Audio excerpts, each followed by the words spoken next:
Shalom, saudara terkasih dalam Tuhan. Apa kabar hari ini? Kembali bersama saya Rara Siahaan, The Revealer Lady di program News from the Future di YouTube Revival Fire City.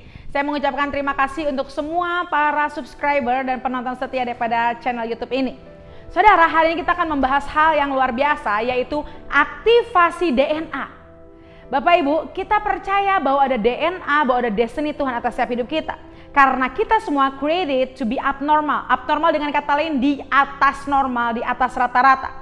Engkau dan saya diciptakan oleh Tuhan menjadi orang-orang di atas rata-rata. Ada amin saudara? So hari ini saksikan dan tangkap dengan iman DNA activation. Sehingga setiap DNA Kristus, DNA kemuliaan kita dibangkitkan. Ada amin saudara? Apa saja yang akan kita temukan melalui video ini hari ini? Yang pertama, kita akan menemukan harta karun, keilahian, dan keunikan di dalam diri kita yang membuat kita bisa menjadi manusia-manusia surgawi. Yang kedua, kita akan mengaktifkan dan menghidupi DNA surgawi kita sehingga kita bisa menjadi perantara antara surga dan bumi. Bahkan ketika kita ada di bumi, kita dapat membawa surga itu ke bumi. Selanjutnya yang ketiga, mampu mengelola setiap area dalam hidup kita yang berbeda dari manusia umumnya. Wow. Dan yang terakhir yang keempat, mampu membantu orang lain agar bisa menemukan dan mengaktifkan DNA ilahi mereka. Ada amin saudara? Mari kita buka firman Tuhan Yesaya 60 ayat 1. Yesaya 60 verse 1. Arise, shine, for your light has come, and the glory of the Lord rises upon you. Bangkitlah dan menjadi teranglah, sebab terang Tuhan telah terbit atasmu. Ada amin saudara? Kita akan bahas apa itu God's glory in His DNA. Apa itu kemuliaan Tuhan dalam DNA Kristus.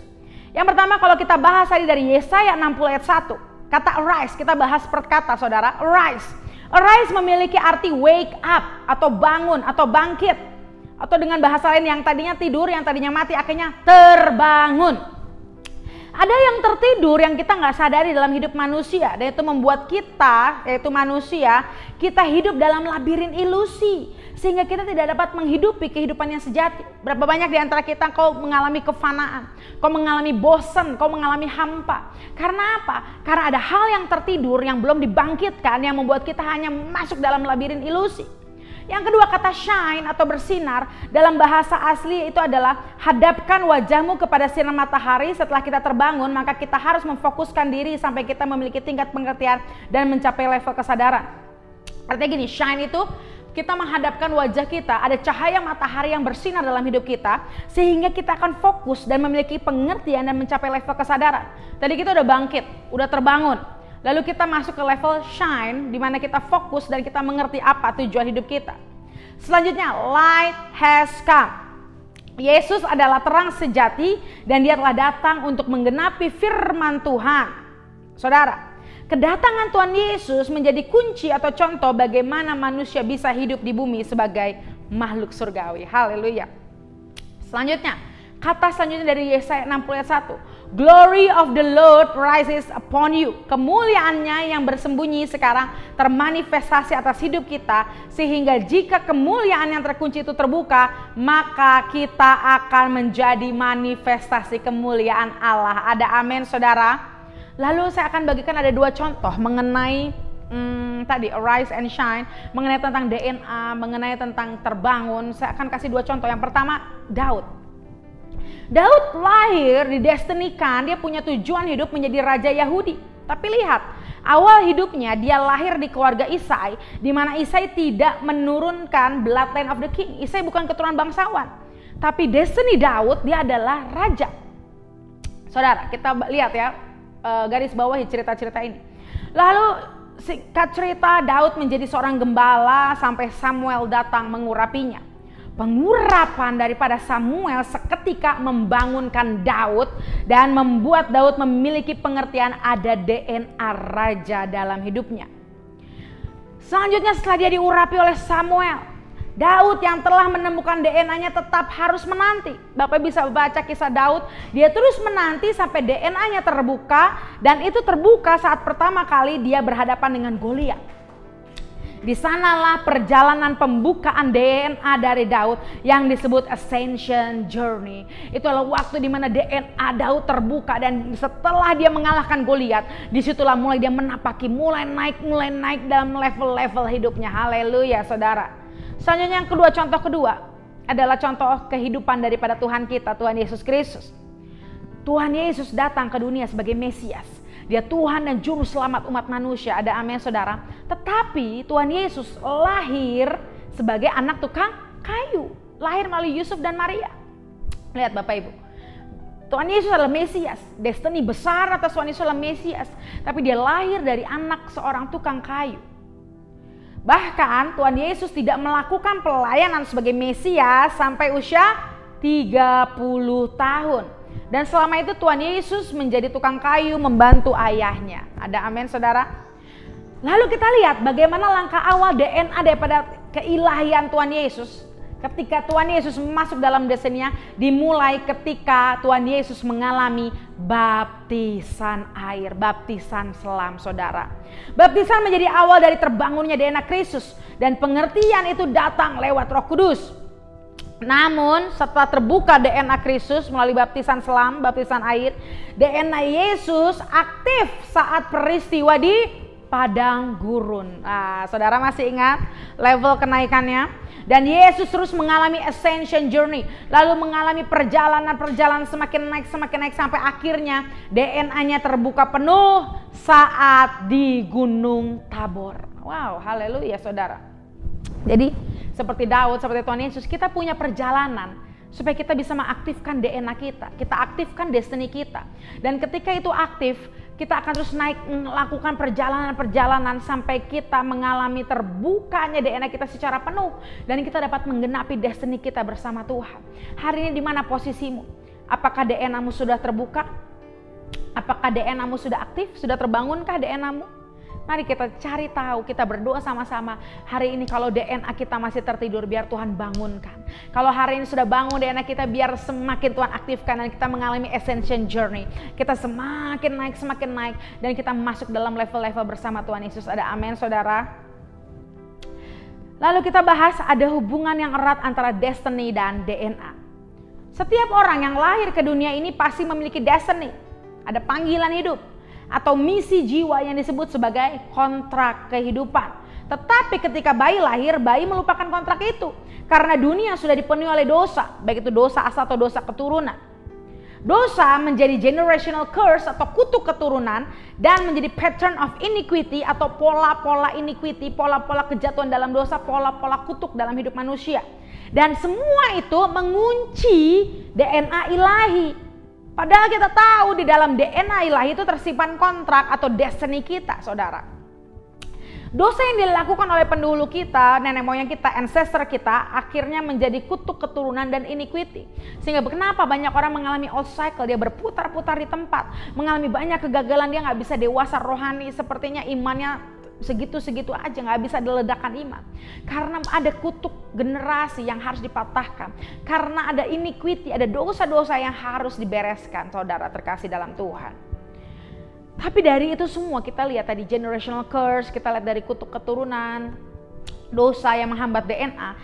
Kita juga harus tahu dan percaya Tuhan juga memiliki pengurapan, destiny, janji dan karunia kepada mereka itu dan sering disebut generational blessing. Banyak generational blessing atau berkat generasi tidak dinikmati dalam hidup karena kita tidak mengerti dan tidak mengakses itu dengan cara membuka DNA kita. Jadi kita nggak boleh fokus saja sama kutuk generasi saudara, tapi kita harus fokus sama berkat-berkat generasi. Kalau ada di atas nenek moyang kita, kakek nenek, orang tua kita punya destiny, baik itu mungkin destiny hamba Tuhan atau pengusaha, berkat-berkat generasi, kita percaya itu pun diturunkan kepada kita generasi-generasi di bawahnya, amin. Jangan hanya fokus kepada kutuk generasi, walaupun itu kita harus bereskan, kita harus patahkan saudara, tapi kita juga harus fokus kepada berkat-berkat generasi yang akan terbuka dan kita terima dan kita nikmati. Ada amin saudara? Yes, ayo tetap semangat. Kita akan bahas namanya sekarang heavenly DNA types. Berdasarkan prophetic research ada beberapa tipe-tipe DNA surgawi yang kita harus pelajari hari ini. Yang pertama adalah the chosen. Ini tipe pertama, the chosen. Ini adalah DNA di mana orang-orangnya rata-rata memiliki keberanian luar biasa, ketegasan luar biasa, punya spirit penerobos, dia nggak takut dengan aturan, dia nggak takut dengan manusia, dia kerjaannya mendobrak setiap pintu-pintu, mendobrak setiap gerbang, dia punya IQ yang tinggi, dia orangnya sangat berani lah saudara. Ini adalah the chosen. Apakah ciri-ciri the chosen ada dalam hidup saudara? Coba Bapak Ibu lihat kembali pada diri Bapak Ibu. The chosen seperti tadi, ciri-ciri yang saya sebutkan. Selanjutnya ada promised child. Ini adalah orang-orang dengan karunia profetik, orang-orang yang senang dengan alam roh supranatural, tapi dia bisa mendownload apa yang di alam roh untuk masuk ke dalam dunia nyata. Dia bisa mengimplementasikan, dia bisa mengaplikasikannya. Dia juga tipe guru yang suka mengajar murid-murid, dia tipe guru yang bisa mendidik para muridnya, dia tipe orang-orang yang punya karisma, saudara. Sehingga banyak murid-murid yang sangat-sangat kagum atau sangat melekat kepada orang ini. Dia punya ketegasan, dia punya kemampuan supranatural, tapi dia bisa membawanya atau mengaplikasikannya kepada orang banyak di dunia. Selanjutnya adalah clear child atau crystal child. Yang ketiga, itulah ciri-ciri DNA orang-orang yang punya hati yang sangat lemah lembut, disukai banyak orang. Orang ini adalah senang konseling banyak orang, dia akan tahan berjam-jam, dia pendengar yang baik. Kemanapun dia pergi, dia membawa kabar sukacita, damai sejahtera.